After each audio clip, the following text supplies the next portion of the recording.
안녕하세요. 혹시 전부를 걸고 믿었고 가장 가까웠던 사람에게 뒤통수 맞는 경험을 해보신 적 있나요?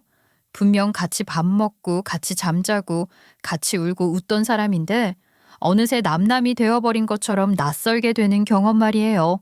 만약 이런 경험을 하신 분이 있다면 제가 들려드릴 사연에 공감하실 수 있을 겁니다. 당시에는 하늘이 무너지는 것 같았지만 그 이후에 더 나은 삶을 살고 있다고 믿어요. 그러니 여러분에게 희망을 드릴 수 있기를 바라면서 사연 시작해 볼게요. 저는 40대 초반의 워킹맘으로 누구보다 열심히 살고 있다고 자부하고 있는 여자입니다. 어릴 때부터 남들과 다른 분위기를 가진 집안에서 자랐다고 생각해요. 왜냐하면 아빠는 집안일에 적극적으로 참여하는 분이셨고 엄마도 직장을 열심히 다니셨거든요. 두 분의 일이 성별에 따라 나눠져 있지 않았던 거예요. 우선 아빠는 아침마다 먼저 일어나 제 끼니를 챙겨주셨습니다. 그리고 빨래는 꼭 분리세탁해서 널어놓으시며 대충 넘어가는 법이 없으셨죠. 오히려 이게 본인의 스트레스 해소법이라며 웃기도 하셨던 것 같아요. 그리고 명절에도 설거지며 음식 준비며 같이 도우셨습니다. 절대로 누가 시켜서 억지로 하시는 게 아니었고요.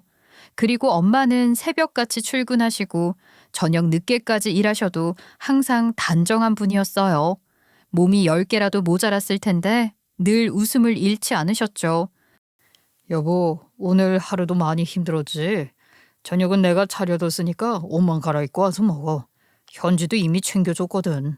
하도 바깥에서 시달리느라 당신이 쓰러질까봐 걱정이야. 얼른 저녁 든든하게 먹고 쉬어. 아유, 누가 보면 나만 바깥에서 일하는 줄 알겠어. 당신도 하루 종일 고생하다가 돌아왔을 텐데 항상 신경 써줘서 고마울 뿐이야. 덕분에 매일같이 힘내서 일하고 있다? 주말에는 내가 솜씨 좀 발휘할게. 덕분에 저는 남자가 따로 맡아야 하는 일이 있다거나 여자가 꼭 해야 하는 일이 있다고 생각하지 않았습니다. 저한테는 서로 돕고 함께 하는 게 자연스러운 일상이었으니까요. 그래서 저는 대학에 가기 위해 이를 갈고 재수했어요. 원래 가고자 했던 대학에 떨어졌을 때 담임 선생님이 여자는 굳이 높은 대학에 갈 필요 없다고 아무 곳이나 성적 맞춰가라고 하셨지만 뜻을 꺾을 수는 없었거든요. 현지야, 어차피 여자는 가방끈 길어봤자 아무짝에도 소용없어. 사람들이 대학 잘 가려고 하는 건 좋은 직업을 갖기 위해서인데 나중에 시집가면 그거 다 말짱 도루묵이잖아. 괜히 용 쓰지 말고 포기해라. 아니요. 저는 결혼하고 나서도 일을 꾸준히 할 거예요. 흔하지는 않다지만 저희 엄마도 계속 직장 다니시거든요. 아무래도 제가 원하는 목표를 이룰 때까지는 포기할 수 없을 것 같아요. 굳이 한계를 정하고 싶진 않네요.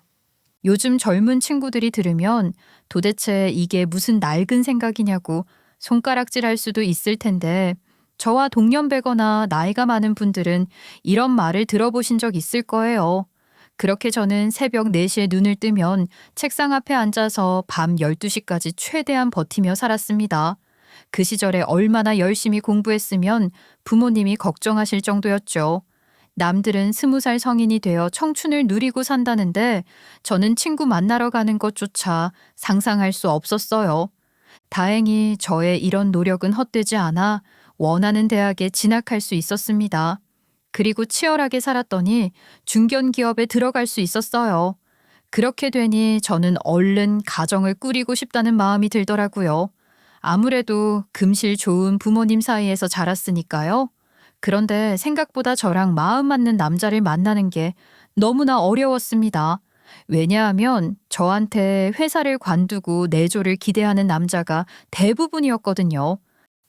제가 얼마나 노력해서 이 회사를 들어온 건지 아세요? 단순히 결혼했다는 이유로 관두기는 너무 아까워요. 분명 서로 사랑해서 이루는 가정일 텐데 희생을 강요해서는 안 된다고 생각합니다. 그러면 현지 씨는 결혼하고 나서도 회사를 계속 다닐 거라고 고집 피우시겠다는 건가요? 그럼 좀 곤란한데요. 나중에 아이는 안 낳으실 거예요? 애들이 자라나면 엄마 손을 필요로 할 텐데 그거 다 무시하실 거란 소리인가요? 아이는 꼭 제 손만 필요로 하는 게 아니고 아빠 손도 필요로 할걸요? 저는 엄마랑 아빠 두 분 다 정성껏 키워주셨어요. 한쪽만 열심히 다니던 회사를 관둬가면서 집안에 머물러야 한다고 생각하지 않아요. 그냥 여기서 그만하죠. 이렇게 생각이 유연하지 못하실 줄은 몰랐네요. 이 당시에 제가 맞선을 몇 번이나 나갔는지 모르겠습니다.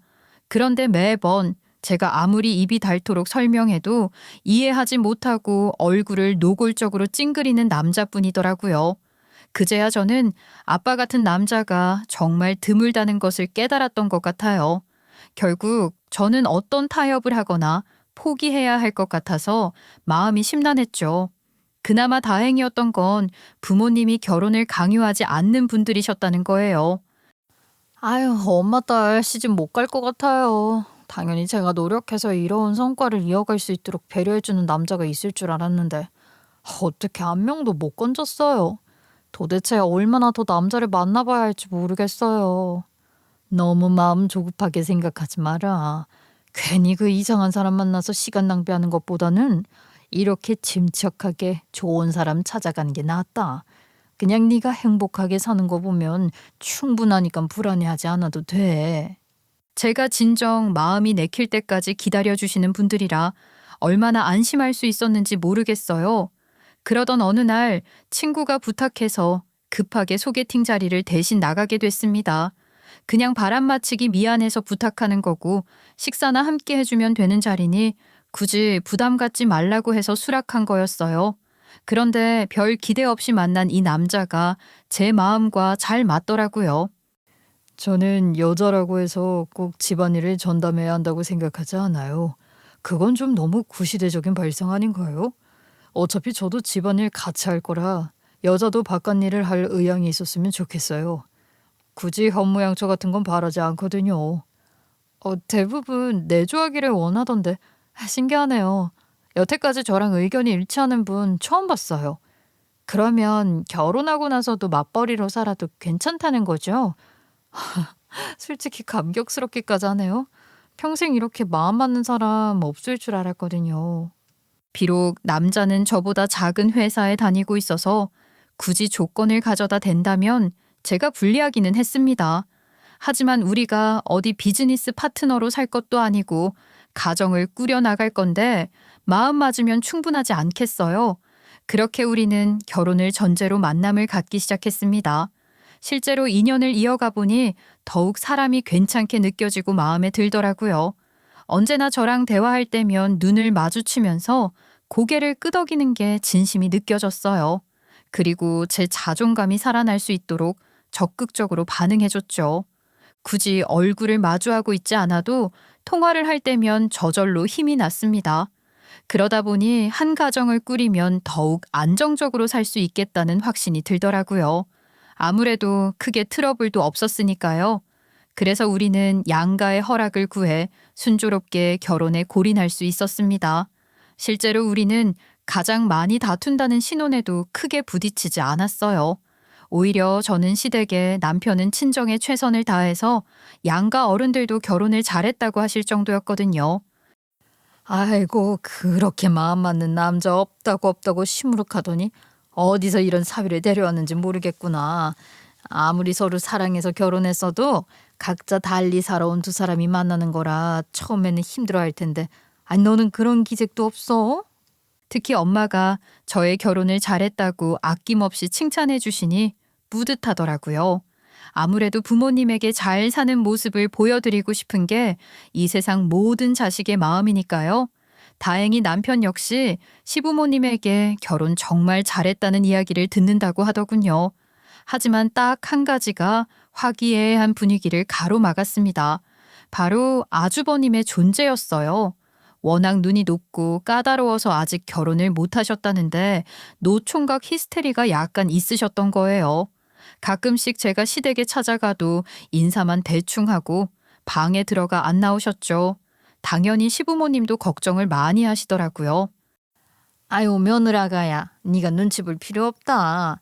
제가 아직 장가를 못 갔는데 그나마 믿고 있던 동생이 먼저 가버리니까 서운한가 봐. 그러게 아무 여자나 참하면 같이 살아보라니까. 계산기나 두드리고 언제 정신 차릴지 모르겠어.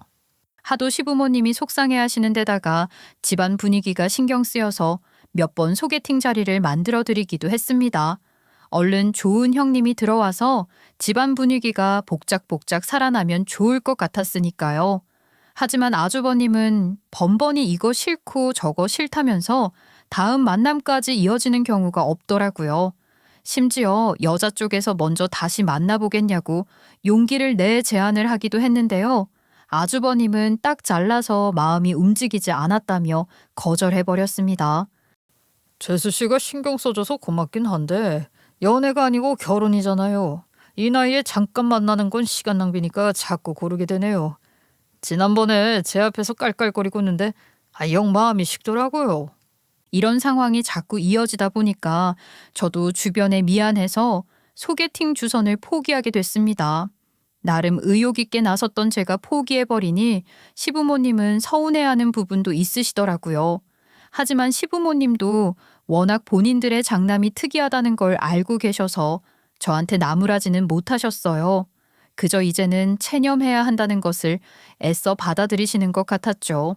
그리고 남편 역시 본인의 형이 문제가 많다면서 저를 다독여주더라고요. 우리 형이 옛날부터 저랬어. 그냥 병이라고 생각하고 고쳐질 거라는 기대도 하지 말아야 돼. 이 정도면 당신도 충분히 고생 많았으니까 더 이상 신경 쓰지 마. 내가 보기에 형은 남의 집 귀한 딸 힘들게 하지 말고 혼자 사는 게 맞아. 그렇게 우리 부부는 아주버님에게 신경을 끄기로 했습니다. 그리고 결혼 전에 약속했던 대로 맞벌이로 지내면서 공평하게 집안일을 수행했어요. 예를 들면 남편이 식사를 준비하면서 주방 정리를 도맡을 때 저는 세탁기를 돌리고 화장실을 청소했습니다. 그리고 남편이 장을 보거나 쓰레기를 버리면 저는 냉장고를 정리하고 반찬을 만들어뒀죠.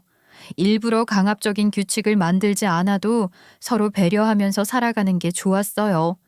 누가 보면 정없다고 할지도 모르지만 저는 오히려 마음이 편안하더라고요.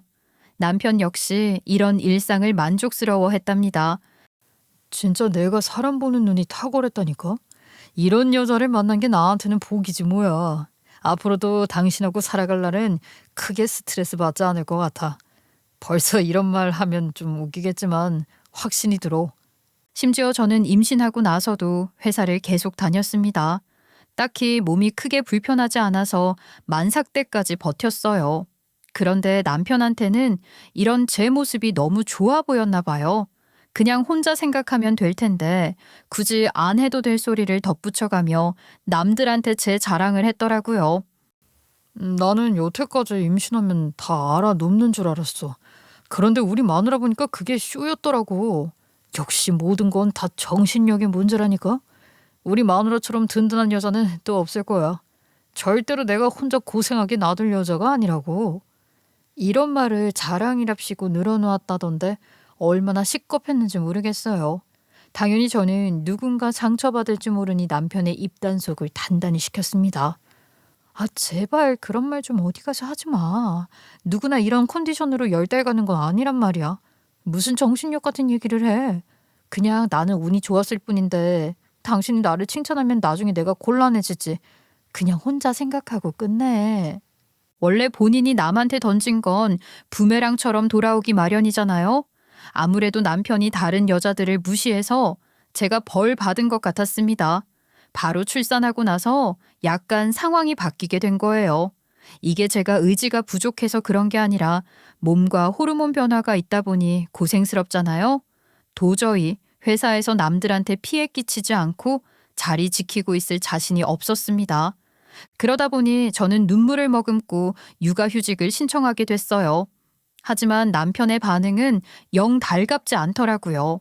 원래 남편의 계획으로는 제가 임신했을 당시에도 컨디션이 나쁘지 않았으니 몸 추스리고 나면 금방 회사로 복귀할 수 있을 거라 믿었던 거예요.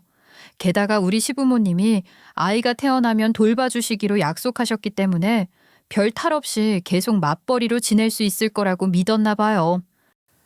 내가 뭐 공짜로 집에 눌러 앉아 있겠다는 거 아니잖아. 어차피 육아휴직해도 급여는 나올 거란 말이야. 괜히 당신이 울적해하고 있을 필요 없어.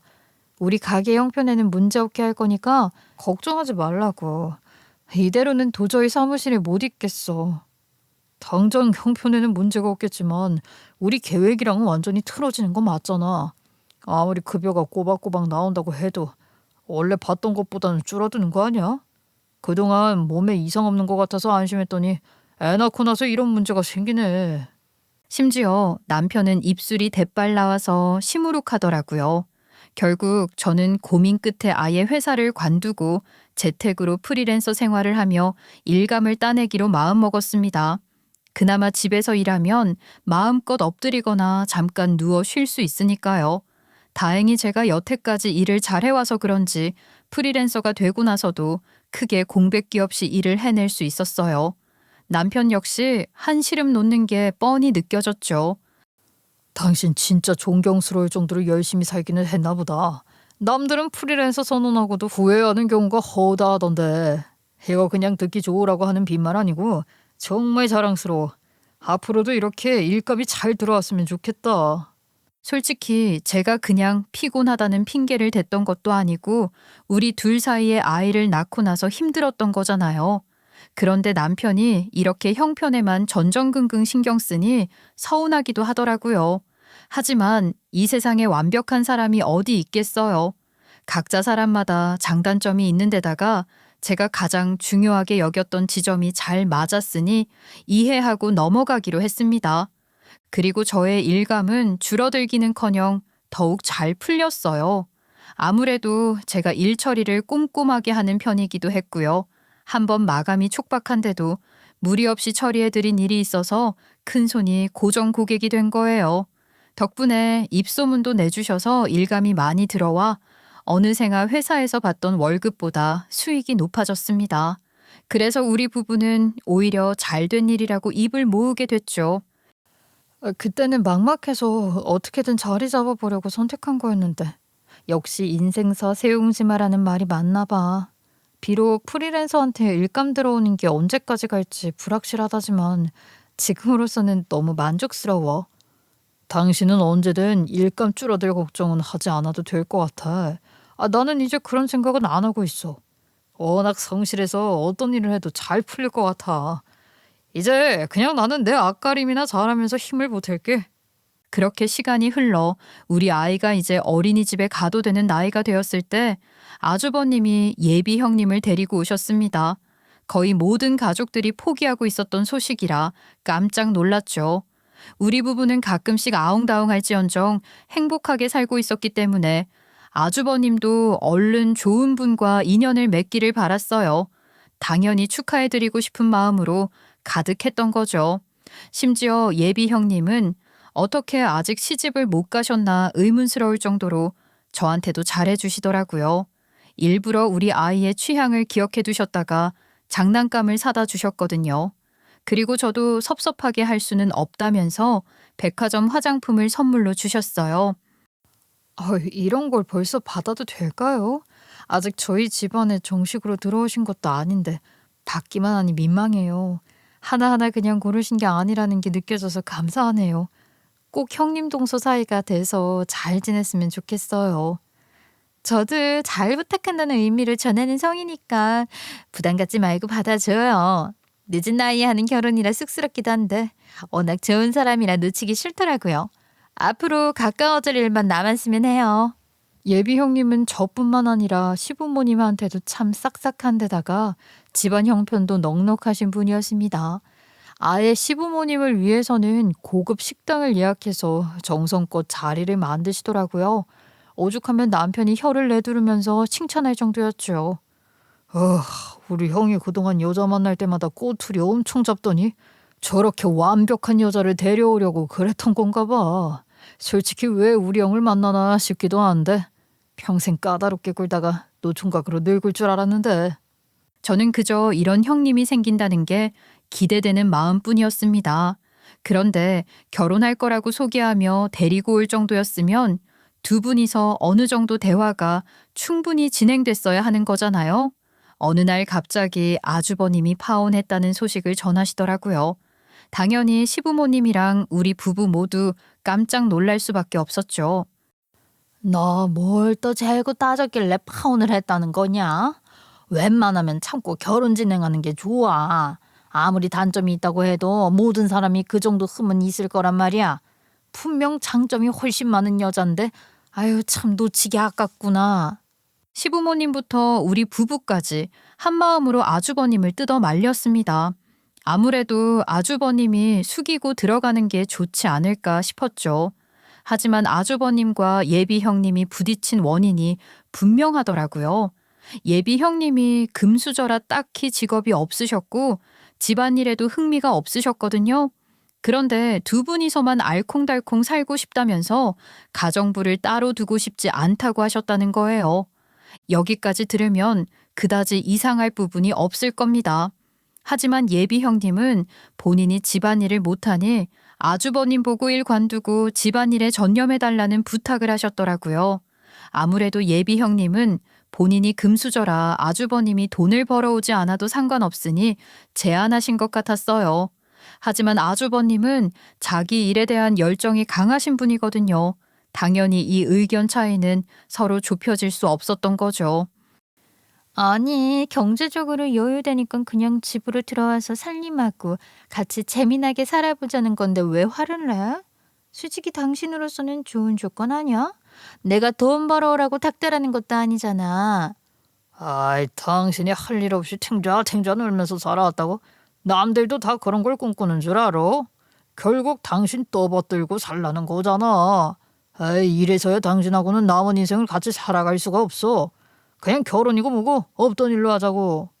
이게 사실 성별이 반대인 경우라면 여자가 결혼하면서 직장을 관두고 전업주부로 돌아서는 경우가 많아 왜 파혼까지 가나 싶을 수도 있습니다. 하지만 아주버님의 자존심이 허락하지 않으신 데다가 시부모님 역시 그건 좀 이상한 조건 같다고 하시더라고요. 결국 아주버님과 전 예비 형님이 다시 재회하는 일은 없었어요.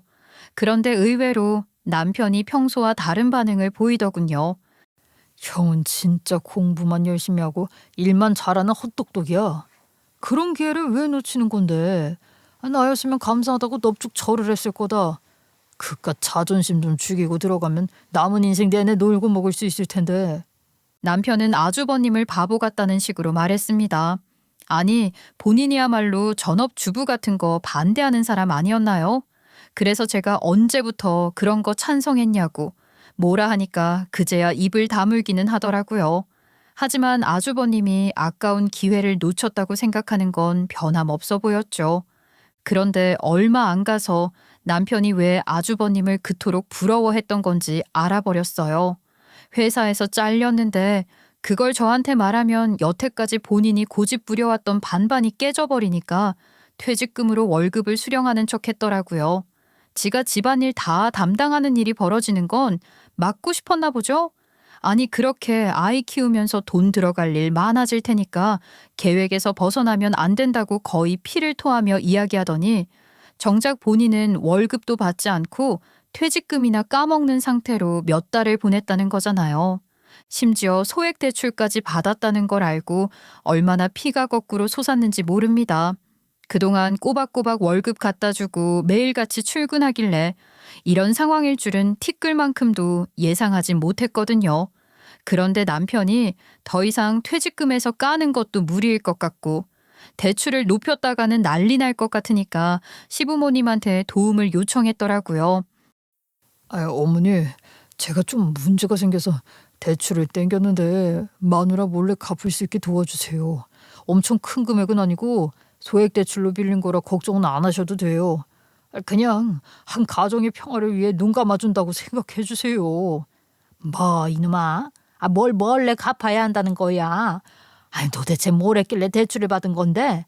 진짜로 아유 동네 창피해서 못 살겠다. 당연히 잘 살고 있을 줄 알고 마음 놓고 있었더니 무슨 말로 어미 속을 뒤집어 놓은 거야? 저러고 이러고 싶어서 사고 친 거 아니에요. 갑작스럽게 회사에서 잘리는 바람에 마누라 걱정시키지 않고 해결할 방법을 찾은 거였어요. 생각보다 이직이 늦어져서 어쩔 수 없이 어머니한테 전화드린 거예요. 그러니까 제발 한 번만 도와주세요. 네? 그나마 시부모님이 제가 얼마나 잘 알고 애쓰며 살았는지 다 알고 계셔서 제 편이었기에 다행이었습니다. 괜히 남편의 요청에 따라 비밀로 숨기지 않고 저한테 다 말해주셨거든요. 며느라가야, 내가 너한테 이렇게 말 꺼내면서도 미안해서 고개를 못 들겠구나. 아이 글쎄 내 아들이란 놈이 회사에서 해고당한 걸 너한테 숨기고 있었더라고. 그동안 회사 다니는 척하려고 퇴직금 빼서 돈 보내고 대출받았나 봐. 결국 남편은 시댁에 아예 소환당해 크게 혼났습니다. 그동안 며느리인 저한테도 보여주신 적 없는 단호한 표정과 거친 말투셨어요. 특히 시아버지가 저한테 미안해 하시면서 남편의 등을 거세게 한데 내리치시더라고요. 그리고 남편의 입에서 스스로 잘못했다는 말이 나올 때까지 한참을 노려보셨습니다. 솔직히 주눅 들어 있는 모습을 보는데 얼마나 속이 다 시원했는지 모르겠어요. 굳이 제가 나서서 남편을 잡돌이할 틈도 없었던 것 같아요. 게다가 시어머니는 저한테 미안하다면서 손을 따뜻하게 어루만지셨습니다. 하지만 시어머니 역시 남편이 이런 일을 꾸몄을 줄은 꿈에도 모르셨기 때문에 대신 용서를 구하실 필요는 없다고 생각했어요. 오히려 자식 때문에 고개를 들지 못하시는 모습을 보니 마음이 아팠죠. 그리고 시부모님은 저한테 부담 주고 싶지 않다면서 남편이 구멍낸 돈을 채워주시더라고요. 하지만 저는 이미 나이 먹을 대로 먹어놓고 가정까지 꾸린 남편이 시부모님 손을 벌리게 된 상황이 너무 짜증났어요. 그래도 우리 부모님이 도와주셔서 다행이지 않아? 일단 상황이 긴급해지지는 않은 거잖아. 솔직히 당신한테 들킬까봐 겁도 나고 괜히 빚만 쌓일까봐 잠도 제대로 못 잤거든. 근데 이제 마음 놔도 되겠어. 당장 농땡이 피울 생각하지 말고 어디든 들어가서 월급 받아와. 일단 나랑 공평하게 월급 가져와야 한다거나 그런 건 신경 쓰지 말고 어머님 아버님께 갚을 생각이나 하라고. 그 나이까지 돼서 어머님 아버님께 사고 친 거 해결해달라고 징징거릴 상황이냐고. 아무래도 남편은 시부모님이 갚아주신 걸로 상황이 해결된 줄 알았나 봐요. 그저 철없고 해맑게 상황이 좋아졌다고 뿌듯해하다가 제가 정색하니 민망해하더라고요.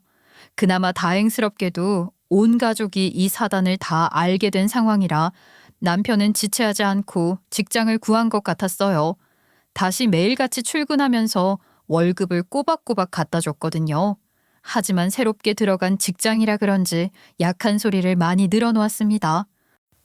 내가 일부러 당신 동정심 유발하려는 게 아니고 진짜 힘들어. 안 그래도 업무 익히고 분위기 파악하느라 이 신경이 곤두선체로 하루를 보내야 하잖아. 역시 뭐든 새롭게 적응하는 건 쉬운 일이 아닌가 봐. 아무래도 집안일까지는 당분간 무리일 것 같아. 조금만 기다려줬으면 좋겠어. 솔직히 본인 일에서만 융통성을 발휘하려고 드는 게 꿀밤 한 대 쥐어박아주고 싶었습니다. 하지만 남편 말대로 처음 시도하는 건 뭐든 어려운 법이잖아요. 게다가 남편이 다시 열심히 살아보겠다는데 굳이 기죽일 필요는 없다고 생각했어요. 그래서 마음을 너그럽게 먹고 남편을 이해해 주기로 결심했죠. 당신이 노력하는 모습을 보이고 있으니까 내가 관대하게 넘어가 주는 거라는 거 잊지 마. 이 상태로 나한테 다 떠맡기려는 생활이 익숙해지면 안 돼. 분명 당신이 먼저 조금만 기다려달라고 한 거니까 기억해. 무조건 잊지 않을 테니까 걱정 내려놓으셔. 그동안 같이 살았는데 설마 나를 못 믿겠다고 할 건 아니지? 지난번에는 진짜 실수였어. 다시는 그런 사고 치고 싶지 않아. 나 진짜 많이 반성했다고. 그렇게 저는 남편이 귀가하고 나서 녹초가 되는 만큼 새로운 직장에서 원활하게 적응해 나가고 있는 거라 믿었습니다. 그러던 어느 날 결혼하면서 제주도로 이사 갔던 친구가 평창동으로 도로 이사 왔다며 집들이 한번 놀러 오라고 전화했어요. 그동안 저도 결혼하고 아이 키우고 일하면서 많이 지쳐 있었기 때문에 오랜만에 힐링할 수 있을 것 같았죠. 심지어 학창 시절에 어울려 다녔던 친구들을 모두 초대했다기에 많이 들떠 있었습니다. 그런데 친구네 집 근처 골목에 우리 남편의 차가 있는 거예요. 이 근처에는 주택밖에 없는 걸로 알고 있는데 도대체 왜 여기에 주차가 되어 있나 싶더라고요. 혹시나 하는 마음에 친구한테 근처에 회사가 있냐고도 물어봤습니다. 하지만 친구는 당연하다는 듯이 바로 없다고 대답하더군요. 그렇게 제가 당황스러운 마음에 남편의 번호판을 뚫어져라 쳐다보니 친구가 한마디 해줬어요. 왜 그래? 혹시 아는 사람 차인 것 같아? 그거 우리 옆집 아저씨 차야. 아, 항상 여기에 주차하시더라고. 아무래도 옆집이랑 가까워서 그냥 자기 자리처럼 사용하고 계신 것 같은데 이사 온 다음부터 매일 봤거든. 순식간에 머리가 새하얗게 변해버리는 느낌을 받았습니다. 설마 제가 번호판을 잘못 알고 있을 리는 없으니까요. 우선 저는 친구들을 먼저 들여보내고 바로 옆집으로 조용히 발걸음을 옮겼어요.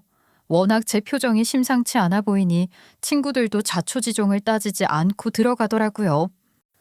얘들아, 미안한데 너희 먼저 들어가는 게 좋겠어. 나는 좀 사정이 있어서 다른 걸 확인해야 할 것 같아. 만약 일이 빠르게 해결되면 바로 너희한테 갈게. 도대체 내가 왜 이러는지는 나중에 알려줄 테니까 이번만 이해해줘. 아무리 좋게 짐작해 보려고 해도 이게 어떻게 된 건지 알아야겠다는 생각뿐이었습니다. 직접 눈으로 확인하지 않으면 도저히 속이 풀리지 않을 것 같았거든요.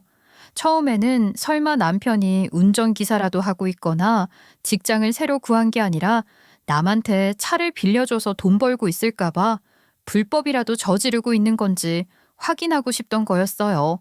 그런데 초인종을 누르기도 전에 이미 대문이 열려 있더라고요. 그래서 저는 조심스럽게 숨죽여 들어갔습니다. 물론 허락을 먼저 구해야 한다는 것을 모르는 건 아니었어요.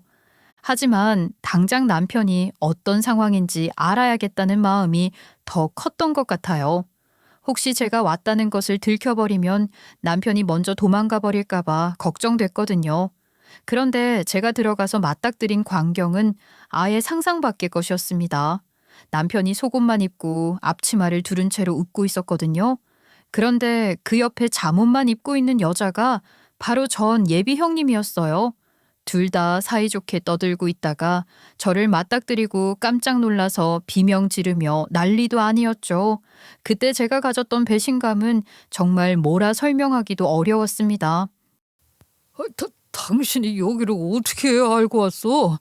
아니, 남의 집을 그냥 들어오면 어쩌자는 거야? 당신 때문에 너무 놀라서 뭐라고 말도 안 나오네. 일단은 오해하지 말고 내 설명부터 차근차근 들어봐. 괜히 당신 혼자 이상한 생각하지 말고. 무슨 이상한 생각? 내가 지금 뭐라고 생각하고 있을 것 같은데?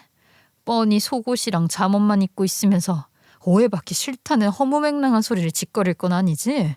그동안 둘이서 내 뒤통수 얼마나 쳐댔을지 궁금하네. 아무리 남편이 저를 속썩이는 일이 있었다고 해도 다른 여자랑 이러고 있을 줄은 몰랐습니다. 심지어 그 상대가 저한테 잘해주셨던 전 예비 형님일 줄은 더욱더 몰랐죠. 알고 보니 남편은 그렇게 핏대 세워가며 반반을 고집했지만 진짜 바깥 일과 집안일을 해나가는 건 힘에 부쳤다고 하더라고요.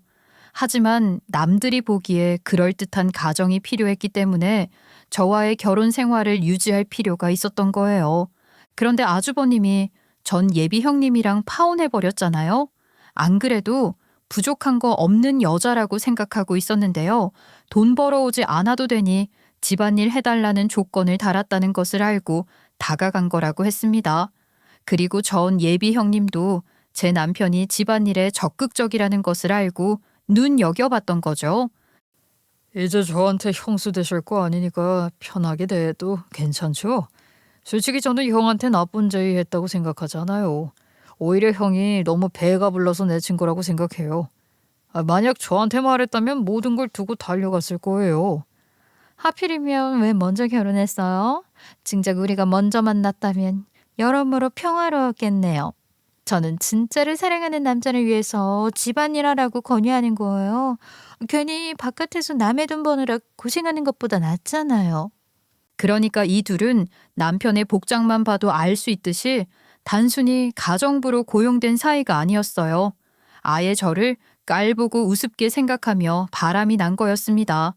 여기서 집안일을 성심성의껏 돕고 있으니 정작 귀가에서는 피곤하다며 아무것도 하기 싫다고 징징거린 게 이해가 되더라고요. 아무리 파혼했다지만 저랑 형님 동서 사이가 될 뻔했는데 이런 식으로 사람 배신해도 되나요? 그리고 당신도 똑같아. 어떻게 아주버님이랑 결혼을 약속했던 여자랑 그러고 있어? 진짜 더럽다는 생각도 못한 거야? 그나마 남편은 제 눈치를 보면서 무릎 꿇고 이슬 짓고 중이었는데요. 전 예비 형님은 워낙 가진 게 많아서 그런지 아주 당당하더라고요. 아예 남편 곁에 서서 팔짱 끼고 해볼 테면 해보라는 식이었어요. 우리가 사랑한다는데 뭐 어쩌라고요. 원래 사람 마음이라는 게 이성으로 움직이는 게 아니잖아요. 만약 진심으로 남편을 위한다면 이것처럼 축하해 줄 일 아니에요. 남들은 단조롭게 살아갈 때 새로운 인생의 활력을 찾은 거잖아요. 아니 뭐라는 거야 지금? 그걸 말이라고 하세요? 뭐라고 좋게 포장하고 싶은가 본데 그냥 불륜일 뿐이잖아. 솔직히 바깥에 나가서 당당하게 데이트 한번 할 수 있어? 그동안 어떻게 살았는지 몰라도 난 그냥 넘어갈 수 없네요. 그냥 넘어갈 수 없다고 하면 제가 겁이라도 먹을 줄 아나 보죠? 어차피 애를 위해서도 이혼 쉽게 못할 거 아닌가요? 내가 돈이라도 꼬박꼬박 붙여줄 테니까 그냥 덮고 지나가요. 그게 모두에게 좋은 결말이에요. 저는 악에 바쳤던 건지 약이 올랐던 건지 이대로 넘어가고 싶지 않아 당장 두 사람을 찍어버렸습니다. 그리고 저를 붙잡기 전에 밖으로 튀어나와 버렸어요. 어차피 둘 다 속옷과 잠옷만 입고 있던 상태라 고함을 지르기는 하면서도 붙잡으러 나오지는 못하더라고요. 그렇게 저는 아주버님을 찾아가서 이 상황을 알렸습니다. 아니나 다를까 아주버님도 황당해하면서 분노하시더군요. 나 이것들이 사람이라면 이런 식으로 붙어먹으면 안 되는 거죠. 아무리 결혼까지 가지는 않았더라도 저랑 만났던 여잔데 당장 이 여자네 부모한테 알리러 갑시다. 절대로 가만히 놔둘 수 없어요. 그렇게 저는 아주버님을 따라 전 예비 형님네 부모를 만나러 갔습니다. 그런데 여기서 또 기막힌 건 인연이라고 해야 할지 악연이라고 해야 할지 모르겠지만 예상치 못한 일이 밝혀졌어요. 바로 전 예비 형님네 아버지가 저의 큰손 고객이셨던 거예요. 솔직히 이런 개차반인 자녀를 둔 부모들이 똑같이 개차반인 경우가 많아서 어쩔 거냐는 식으로 낯짝 두껍게 나올 줄 알았습니다. 하지만 큰손 고객은 저한테 무릎 꿇고 사과하시더라고요. 제가 자식을 너무 잘못 키웠네요. 비록 직업은 없더라도 남한테 피해는 안 주고 혼자 즐겁게 살고 있을 줄 알았는데 도저히 얼굴을 들 수가 없네요. 괜히 심렵게 저들에게 돼서 사죄드립니다. 큰손 고객은 말뿐인 사과로 상황을 끝내지 않았습니다. 이제라도 본인 딸이 인생이 쉽지 않다는 것을 제대로 깨달을 수 있도록 선을 그어야겠다고 하시더라고요. 그렇게 저는 큰손 고객의 도움을 받아 이혼 소송을 진행하기로 했어요. 그리고 제대로 위자료까지 요구하기 위해 뒷조사도 의뢰해서 불륜 증거를 잡도록 안내해 주셨죠. 어쩌면 둘 다 멍청한 것들끼리 잘 만났는지 남편은 집 밖에서 선글라스를 착용하고 돌아다녔지만 전 예비 형님의 오픈카를 운전할 때는 선글라스를 벗었더군요. 그저 사랑에 빠졌다는 감정에 취해서 뭘 조심해야 하는지는 한 치 앞도 못 보는 것 같았습니다. 그리고 여태까지 경찰에 신고당하지 않은 게 용할 정도로 오픈카에서 집요하게 붙어 있더라고요. 이제는 남편에 대해 오만정이 다 떨어져서 그런지 불륜 증거를 정리할 때도 상처를 받기보다는 눈살을 찌푸릴 뿐이었던 것 같아요. 그렇게 저한테 이혼 소송을 당했다는 것을 알고 남편과 전 예비 형님은 난리가 났습니다. 진짜 일을 왜 크게 만들려고 하는지 이해를 못하겠네. 굳이 애한테서 아빠를 떨어뜨려 놓고 싶어요? 그냥 지금처럼 지내면서 저한테 돈 받아가면 되잖아요. 당장 소송 거두고 돈으로 끝내요. 얼마를 받고 싶어서 이래요. 됐고 그 돈이 본인 능력으로 나오는 것도 아닌데 왜 항상 큰 소리 치는 건지 모르겠네. 나중에 가서 후회하지 말고 절약하는 게 좋을 것 같은데? 괜히 부모 얼굴에 먹칠 똥칠 해놓고 제 입 막으려고 하지 말고요. 아무리 전 예비 형님이 끈질기게 설득해도 제 마음은 바뀌지 않았습니다. 오히려 더욱더 마음이 단호해져서 얄짤없이 거절해줬어요. 애초에 전 예비 형님의 돈 나올 구석이 곧 막힐 거라는 걸 너무나 잘 알고 있었으니까요. 아직까지도 눈치 없이 저를 입막음할 수 있을 거라 믿는 게 우습기만 하더군요. 물론 전 예비 형님 뒤에서 일이 해결되기를 기다리고만 있는 남편도 비웃음 나오기는 마찬가지였고요. 그렇게 전 예비 형님은 본인 부모만 믿고 저를 어떻게 해볼 수 있을 거라 굳게 믿고 있었지만 큰손 고객이 직접 자업자득으로 책임져 봐야 한다면서 모든 지원을 끊어버렸습니다. 아파. 어떻게 하나뿐인 딸을 내치려고 할 수 있어. 다른 사람도 아니고 아빠 딸이잖아. 혹시 뭐 오해하고 있는 거 아니야? 나는 그냥 사랑만 했을 뿐이라고. 이대로 쫓겨날 수는 없지. 제발 다시 생각해줘. 이거 아직 정신을 못 차리고 있는 것 같구나. 이제라도 네가 남들한테 민폐 끼치지 않고 사람 되게 살아갈 수 있도록 조치가 필요해 보인다. 괜히 기댈 생각하거나 피할 생각하지 말고 네가 어떤 짓을 저질렀는지 똑바로 마주해라. 이로 인해 전 예비 형님은 그나마 모아뒀던 돈을 저한테 위자료로 모조리 뜯겼습니다. 그리고 전 남편을 진심으로 사랑하기라도 했나 보죠? 글쎄, 전 남편의 위자료랑 우리 아이를 위한 일괄 양육비까지 다 지가 내주더라고요. 제가 단순히 당신 남편을 돈으로 한심 샀을 거라 착각하고 있죠? 우리는 서로를 진심으로 아끼고 있어요. 이깟 돈 다 내어줘도 아깝지 않을 정도라고. 괜히 소송에서 이겼다고 우쭐대지 마세요. 진짜 인생에서 이긴 사람은 우리니까요. 혼자 드라마 주인공의 빙이 된 것처럼 턱을 치켜들고 말하는데 그냥 어이가 없었습니다. 이제는 빈털터리가 된 거나 다름없는데 뭘 믿고 당당한가 싶더라고요. 아무리 그래도 부잣집 딸인데 어떻게 모은 돈이 적을 수 있냐고 물어보는 사람도 있을 거예요. 그런데 전 예비 형님은 따로 직업이 없었던 만큼 본인 부모의 카드로 대부분 생활해 왔더라고요. 하지만 자금 통로가 떡하니 막히는 상황에 처하고 만 거죠. 그런데 전 예비 형님이나 전 남편이나 둘 다 철이 없으면 얼마나 없으려고 그러는지 당장 싹싹 빌고 각자 일상으로 돌아가도 모자랄 판에 사랑의 도피까지 떠났다고 했습니다. 솔직히 약오르지도 않았던 게 큰손 고개까지 손턴 이상 둘의 도피는 결국 파국이 될 거라고 예상할 수 있었어요. 그리고 전 시부모님은 저를 꽤나 예뻐해 주셨던 만큼 마음 아파하셨습니다. 이제 우리가 남남이란 게 믿기지 않는구나. 아휴, 하필이면 내 아들이라는 게 네 인생에 오점을 남겨버렸으니 뭐라 할 말이 없어. 그동안 우리 며느리로서 잘 살아줘서 고마워. 네 잘못 없는 건 우리가 제일 잘 알아. 그러니까 괜히 주눅들지 말고 떳떳하게 살아갔으면 한다. 처음에는 그 사람이랑 마음이 맞아서 결혼한 거였지만 제가 시댁복이 넘친다고 생각할 만큼 감사했어요. 끝까지 재밌게 사는 모습 보여드렸으면 좋았을 텐데 아쉽네요. 어머님, 아버님도 건강하셔야 해요. 그렇게 전 시부모님은 진심으로 사과하시면서 제가 아이랑 여행이라도 다녀올 수 있도록 위로금을 보태주셨습니다. 솔직히 마지막으로 인사하는데 가슴이 허하더라고요. 그동안 자랑할 수 있을 정도로 사이 좋게 지냈는데 전 남편의 엉뚱한 잘못으로 인해 마지막이 된 거니까요. 그렇게 저는 친정으로 돌아와 아이와 함께 행복하게 지내고 있어요.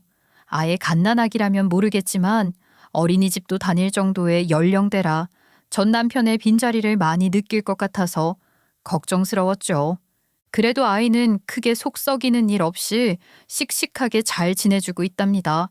굳이 제가 먼저 깨우지 않아도 아침에 벌떡 일어나서 얼른 어린이집 가자고 조르더라고요. 그리고 친정 부모님도 정말 많이 예뻐라 하셔서 숨바꼭질하느라 깔깔 웃는 소리가 주말마다 울려 퍼질 정도예요.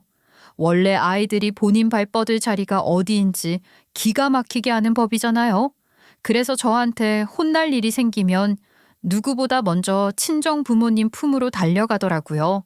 그런 모습을 보다 보면 저도 모르게 실없이 웃음이 터지곤 해요. 나름대로 이혼하고 나서 아이를 잘 키울 수 있을지 걱정스럽기도 했는데 앞으로는 마음을 놓아도 될 것 같아요. 너랑 경원이가 많이 힘들어할까 봐 걱정 많았는데 잘 지내고 있어서 다행이다. 원래 인생이라는 게 이런 순간도 있고 저런 순간도 있는 거니까 너무 상심하지 않았으면 좋겠어. 어차피 네 곁에는 우리가 있잖아. 아휴, 처음에 돌아왔을 때는 불효를 저지른 것 같아서 죄송했어요. 그래도 그런 남자랑 평생 살아가는 것보다는 지금의 제가 더 나은 것 같아요. 앞으로 살아가면서 보답해 드릴 테니까 그동안 저 때문에 마음고생하신 건 잊어주세요. 만약 저 혼자였으면 이겨내지 못하고 무너졌을지도 모릅니다. 하지만 가족이 있기 때문에 어떤 순간이 찾아와도 넘어지지 않을 수 있을 것 같은 기분이 들더라고요. 그리고 1년 정도 지났을 때 전 남편이랑 전 예비 형님도 서로 갈라져서 돌아왔어요. 하지만 전 시댁에서 연락 주신 바로는 그 인간이 문 열어달라고 아무리 호소해도 문전박대하셨다고 하더라고요. 이제 와가지고 돈 떨어지고 여자랑 헤어지니까 제부로 돌아올 생각이 들었나 보더라. 나는 그놈 가족도 아니라고 생각한다. 짐승만도 못한 게 어디 마누라를 배신하고 형까지 뒤통수를 쳐? 절대로 용서하지 않을 거니까 너도 걱정하지 마라. 심지어 전 남편은 전 시댁 앞에서 몇 시간이고 무릎 꿇고 용서받기를 기다렸다는데요. 전 시댁 식구들 모두가 한 마음이 되어 외면했다고 했습니다. 결국 전 남편은 다 들릴 정도로 오열하며 자리를 떠났다고 하더라고요. 솔직히 쌤통이라는 생각이 들어서 웃음이 나왔어요. 그리고 전 예비 형님은 저한테 진정한 용서를 받아야 본인 부모님한테 돌아갈 수 있다면서 애걸복걸하러 찾아왔습니다. 예전에 저한테 불륜 현장을 발각당했을 때는 낯짝 두껍게 나오더니 이제는 굽신거리면서 무릎을 꿇더라고요. 아무래도 전 예비 형님은 본인 부모님이 없으면 스스로 아무것도 아닌 존재라는 걸 뒤늦게 깨달은 것 같았어요. 아이씨, 저 진짜 아무것도 할 줄 아는 거 없는 거 아시잖아요. 이대로 굶어 죽을까봐 무서워요. 제발 한 번만 용서받을 기회를 주세요. 이미 그 남자랑도 헤어졌어요. 만약 용서해주지 않으시면 저 진짜 갈 곳이 없단 말이에요.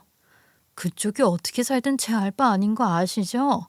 남들은 알바라도 해서 먹고 살아요. 괜히 몸도 멀쩡하면서 굶어 죽을까봐 무섭다는 소리 집어쳐요. 여태까지 발 뻗고 편하게 살았으면 어디 고생도 해보셔야지.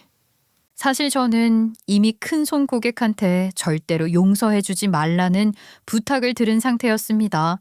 그래서 마음 편하게 거절해주고 문 닫아버렸어요. 그러자 전 예비 형님은 우리 친정 앞에서 통곡하더라고요.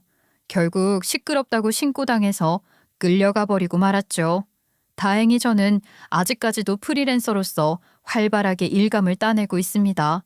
앞으로도 우리 아이 부족하지 않게 키우고 싶기 때문에 열심히 살아갈 예정이에요. 사연을 들어주신 여러분이 응원해 주시면 좋을 것 같네요. 저도 여러분의 인생이 환하게 빛나기를 응원할 거니까요. 지금까지 들어주셔서 감사합니다.